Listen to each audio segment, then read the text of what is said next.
NAFTA could end, and there are two ways it could end. There's a soft end and there's a hard end. I was an avid science fiction reader as a teenager, and there's the classic set of novels by Asimov, the Foundation novels, which are about how... So the worst scenario is the hard end. Not only does the United States basically abrogate NAFTA, but then Trump imposes tariffs, 20–30% tariffs on products from Mexico, and that's very nasty. That would make Mexico create a lot of difficulties. It would impoverish the economy. The more likely outcome is the soft NAFTA, which is that Mexico reverts to WTO rules.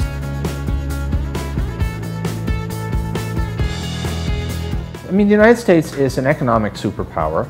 But not as dominant an economic superpower as it once was, because America was the place that believed in rule of law, human rights, democracy.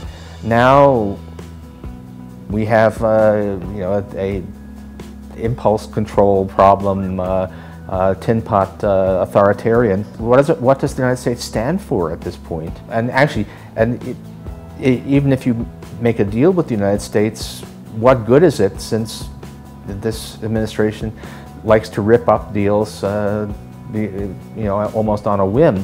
So the United States has a big decline in its influence in the world.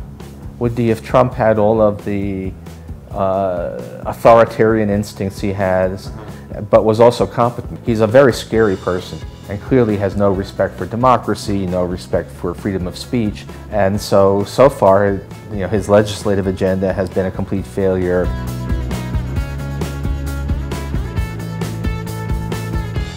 Well, first of all, I'm a bit of a skeptic on the technology story. I mean, the notion that rapid technological change is what's driving inequality or any of these things, it's a good story, but it doesn't actually fit many of the facts. For one thing, if we have a technological revolution, why is productivity growth so slow? What are those robots doing if they're making such a difference? And in many ways, you can actually make a pretty good case that there's been less change. The pace of change in the way we live and the way we work has actually slowed down, not accelerated. And in terms of explaining inequality, it doesn't seem to get you very much. We used to say that inequality was about people with high levels of education doing well, and people without doing badly, but that's not the story. That hasn't been the story for at least 15 years. At this point,